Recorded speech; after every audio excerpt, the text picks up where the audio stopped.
ایک عورت اسلام کے اصول پر چلنے کا سوچ لیتی ہے صرف اس وجہ سے کہ اسے اسلامی نظام میں کسی کی بیوی بن کر جینا ہے، بغیر کسی تنقید کے زندگی گزارنی اور آخرت سنوارنی ہے۔ وہ اپنی شہرت، اپنی پہچان، پیسہ چھوڑ دیتی ہے۔ اس کی نیت عملی طور پر سب کو نظر آ رہی ہوتی ہے۔ مثال کے طور پر اس نے پردہ کر کے ایک اسلامی طریقے کے مطابق زندگی جینے کا سوچ لیا، پر سوال یہاں پر بنتا ہے کہ اس معاشرے نے اسے کیا دیا؟ ایک طلاق کا داغ، قصور کیا تھا؟ خامی کیا تھی؟ غلطی کیا تھی؟ آخر کیوں ایسا ہوا؟ اس کا شوہر بھی تو اسلامی تھا، مسلمان تھا، اس نے کبھی اس کی قربانی یا اس کی نیت نہیں دیکھی؟ ایسا صلہ آخر کیوں؟ رپورٹس کے مطابق سارا چودھری کا شوہر بیرونی ملک مقیم تھا، کاروباری شخص، پیسہ، سب کچھ، اور ان کے شوہر کی فیملی بھی مذہبی تھی۔ پھر ان دونوں نے جب اسلامی اصولوں کے مطابق زندگی جینے کا سوچ لیا تھا تو یہ رشتہ طلاق میں کیوں بدل جاتا ہے؟ آج کی ویڈیو میں کچھ سچ آپ کے سامنے رکھتے ہیں۔ انسان اسلامی کیوں بن جاتا ہے؟ زیادہ مذہبی، نماز، روزہ، پردہ، سب لوگ جانتے ہیں کہ اس کے پیچھے ایک ڈر، خوف ہوتا ہے جو کہ آخرت اور دنیا میں اسلامی اصولوں کے مطابق زندگی گزارنے سے متعلق ہوتا ہے۔ انسان اپنے آپ کو تسلی دیتا ہے کہ میں سیدھی راہ پر ہوں، اور اسلامی راہ پر چلنے کے لیے ہمارے معاشرے میں بہت سارے لوگ عورت پر پریشر بھی ڈالتے ہیں، اور بہت سارے مردوں کو اسلامی اصولوں کے مطابق عورت عمل کرتے ہوئی چاہیے۔ پردہ، روزہ، نماز، اور یہ ایک کامیاب طریقہ بھی سمجھا جاتا ہے کہ ایک گھر کے مضبوط ہونے کا، اسلامی نظام کا۔ اکثر لوگ کہتے ہیں کہ پاکستان میں اسلامی نظام لاگو کر دو،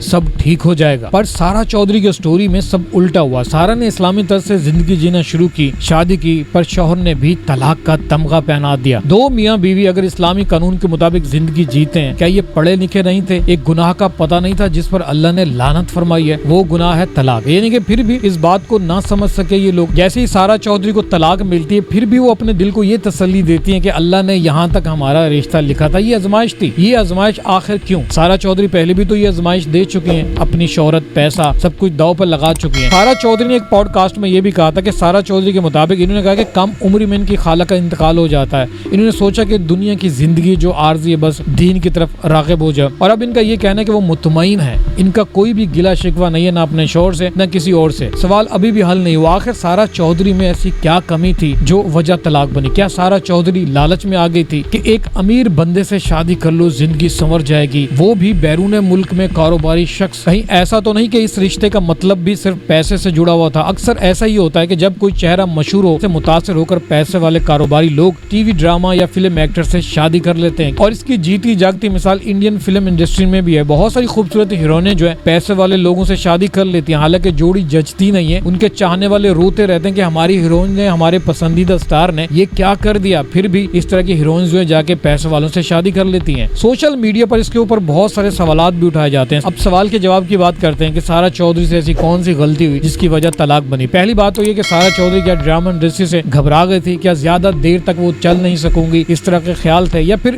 اس میڈیا کی زندگی سے بور ہو گئی تھی؟ یا اس نے پھر یہ سوچ لیا کہ جیسے باقی لوگوں کے ساتھ ہوتا ہے کہ اس کے ساتھ بھی وہی ہوگا؟ فلم انڈسٹری یا ڈرامہ انڈسٹری ایکٹر یا کسی بھی اسٹار کو کام نہیں دیتی، اٹھا کر باہر کر دیتی ہے، جیسا کہ بہت ساری انڈسٹری میں گروپ بندی یا سیاست کا ایک سلسلہ چل نکلا ہے۔ کیا وجہ اس کے پیچھے کی ڈپریشن تھی جس کی بنا پر انہوں نے جلد فیصلہ کر لیا کہ دین کی طرف راغب ہو جاؤں اور سکون اور اسلامی اصولوں پر زندگی گزارنا شروع کر دوں؟ اگر میڈیا کی زندگی کی بات کریں تو بہت سارے لوگ اس سوشل میڈیا پہ یا الیکٹرانک میڈیا کی زندگی کے پیچھے مر رہے ہوتے ہیں۔ جیسے کوئی شہرت ملتی ہے وہ اپنے کم کپڑے پہننا شروع کر دیتی ہیں۔ پر سارا چودھری کے ساتھ الٹا ہوا، انہوں نے شہرت کے بعد جو ہے برقع پہن لیا اور اپنا سکون اس معاشرے کے اسلامی اصولوں میں ڈھونڈنا شروع کر دیا۔ افسوس کہ طلاق کا تاج سر پر سجا دیا گیا۔ آخر اس منافق معاشرے کو چاہیے کیا؟ نہ دیندار عورت پسند ہے، نہ خدا کا خوف۔ کسی انسان نے اسلامی اصولوں پر زندگی جینے کا سوچ لیا، کم از کم مسلمان ہونے کے ناطے اس کی قربانی اور اس کی محبت اسلام کی تو قدر کرنی چاہیے تھی۔ پر نہیں، ہمیں تو اپنی مرضی کرنی ہے۔ عورت کا کیا لگاؤ داغ، ذہنی مریض بنا دو، بچے پیدا کروا لو، اور زندگی اور موت کی جنگ لڑتے ہوئے اس کی خوبصورتی بغیر لباس کا جشن منا لو۔ اور جب انصاف کی بات آئے تو قربانی کی بات آئے یا سنت کی بات آئے تو وہاں پر ایک بدتر جانور سے بھی گری ہوئی حرکت یعنی کہ طلاق کے 3 الفاظ کہہ کر فارغ کر دو۔ گھبراؤ نہیں، ہم مسلمان ہیں، لوگوں کے دلوں کو دکھا کر، دکھ رنج دے کر بھی جنت میں جائیں گے۔ آج کی ویڈیو کے بارے میں کمنٹ ضرور کریں، کون سچا تھا، کون غلط تھا۔ جاتے جاتے ہمارے چینل کو سبسکرائب اور لائک ضرور کیجیے گا۔